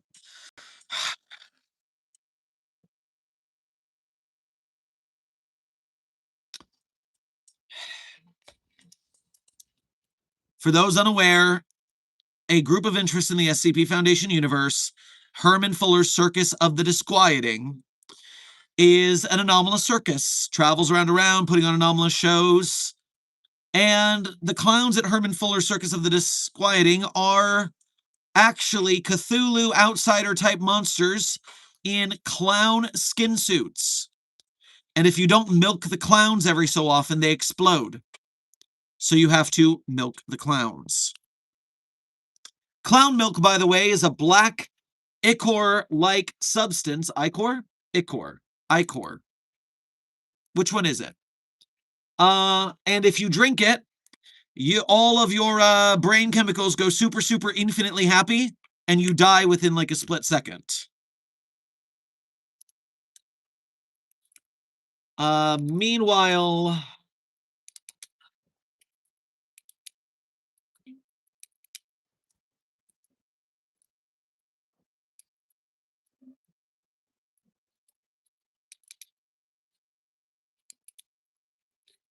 what is the Yule Man? Intern Dream Droids. SCP-4666 is codename the Yule Man. It is an emaciated, naked, very tall old man with teleporting powers who appears to houses above a certain latitude in the last 2 weeks of winter or around Christmas, New Year's, and it stalks families in rural areas where no one can hear you scream if they have children, and it sometimes leaves them presents made from human bones. Rarely does that, or more likely, it kills the family and kidnaps one of the children to make them work in the human children gift-making mines.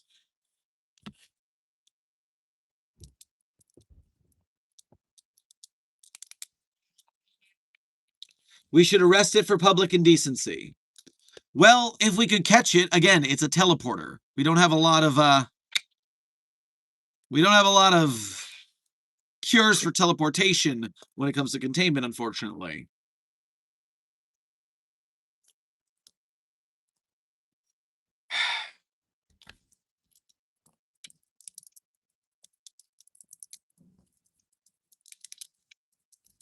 What if we try to get SCP-682 to make an offspring so they could have family issues and would be preoccupied with family issues? Intern Viswith. The situation there is that we have spawned multiple 682s. We used a laser cutter to bisect it in half. Both of them regenerated into half-sized SCP-682s. They then battled each other, and the one that lost was consumed to regrow the full 682.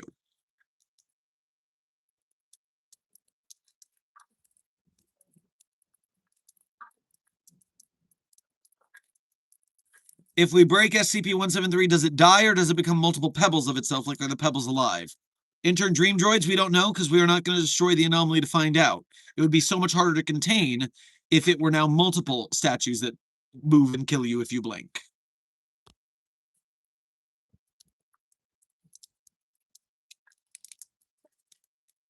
We do, in fact, have a fix to teleportation, that liminator thing that caused the lack rooms last week. You are correct, Intern Minty.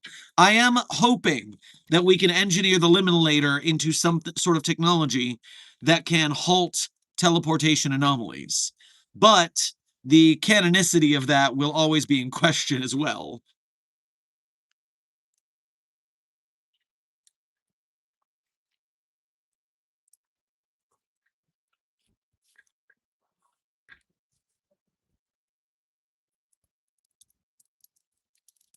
Wait, we can just make Radiger deal with the anomalies. No, we cannot, Researcher Pet. We absolutely can't do that. Because Radiger deals with anomalies with strong punches, destroying the anomalies, which is bad for the Foundation. As you see, the Desk of Autocleftic Leaves, no, we need them alive. We can't study them if they're gone, if they're dead, from Radiger's strong punches.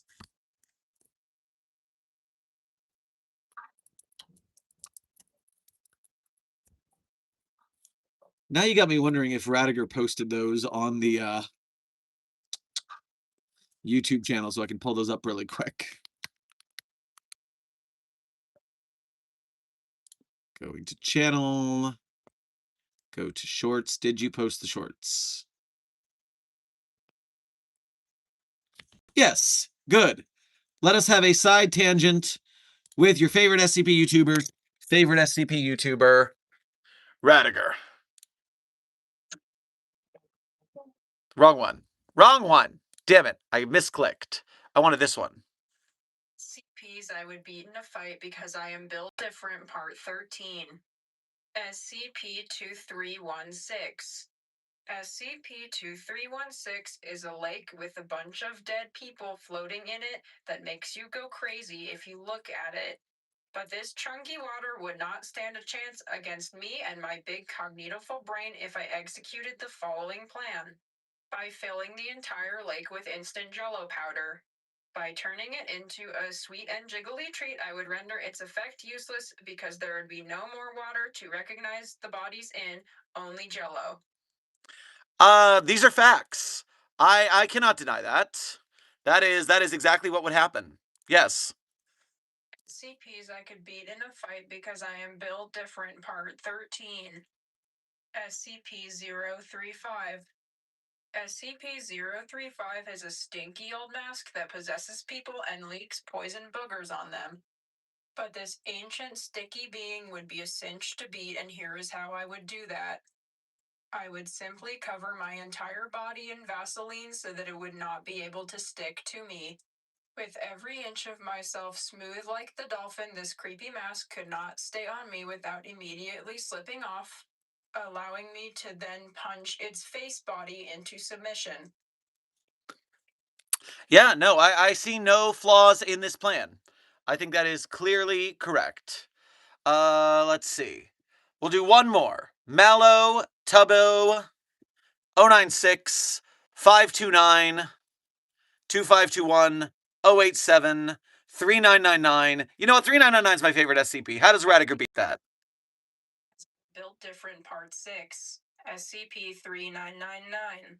SCP-3999 is an eldritch being that traps you in your own torture hell to torment you for all of eternity. However, unlike the poor bastard James Talleyrand, I would escape its clutches after only moments, and here is why. I am already bored all the time, and also I am stupid as hell. With my American tolerance for life being a waking nightmare combined with my inability to understand what's going on at any given moment, SCP-3999 would quickly be dissolved into the oblivion that is my cavernously empty skull. SCPs I could beat in a fight because I...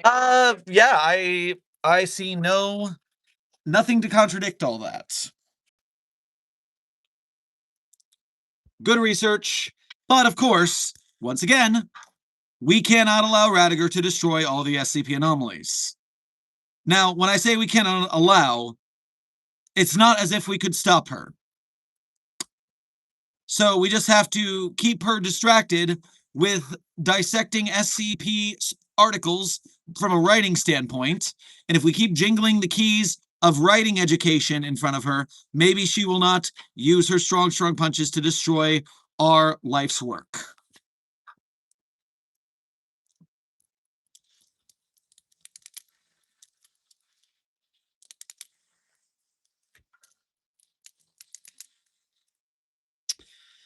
And of course, Desk has told Radiger that we are discussing her.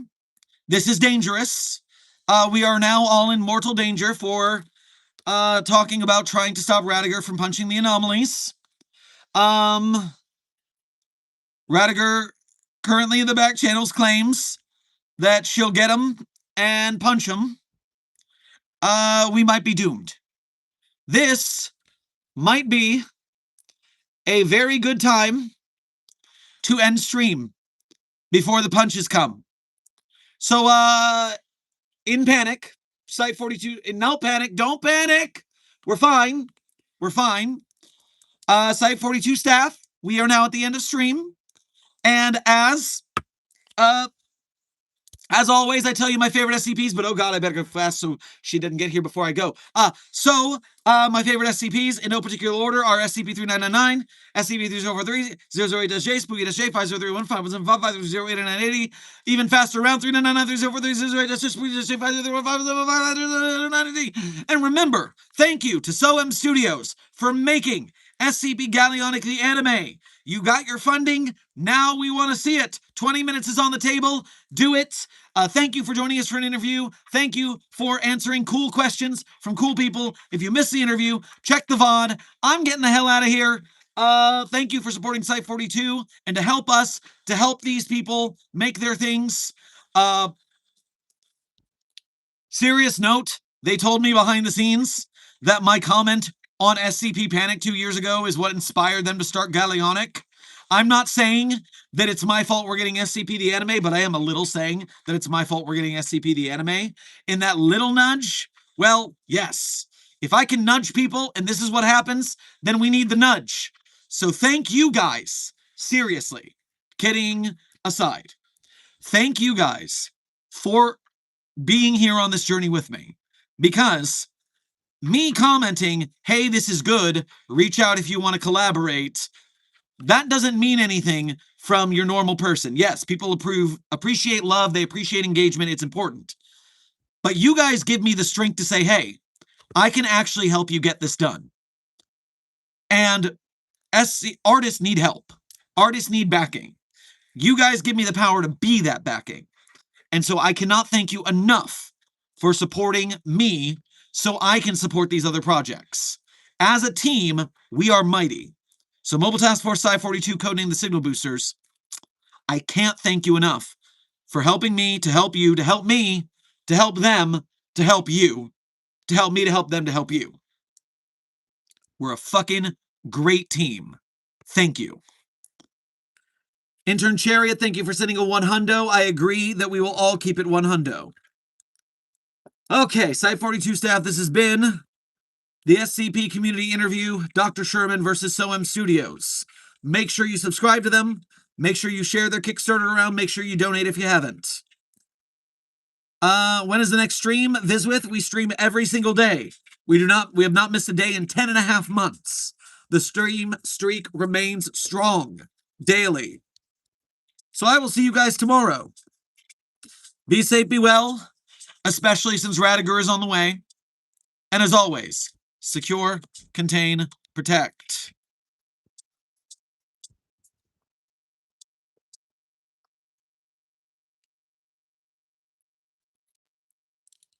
I'm addicted to stress, that's the way that I get things done. If I'm not under pressure, then I sleep too long and I hang around like a bum. I think I'm going nowhere and that makes me nervous. Everybody's out to get me, but I feel alright. Everybody's out to get me, but I feel alright. Everybody's out to get me, but I feel alright. Everybody's thinking about me. It's the little things that get you. It's the little things that get you when you weren't paying attention. It's the little things that get you. It's the little things that get you. It's the little things that get you when you weren't paying attention. Trying to cut down on my caffeine consumption. So when I wake up, I get 1 cup of coffee and I like to have another cup of coffee with my breakfast. And when I go to work, I like to get a cup of coffee, like the kind of cup of coffee that get you a donut. So I never get the donut, I just get the cup of coffee. When I get to work, I like to have a cup of coffee because I like to have coffee when I'm talking on the phone. But it usually goes cold and I need to get another cup of coffee. Then it's lunch and I have an espresso.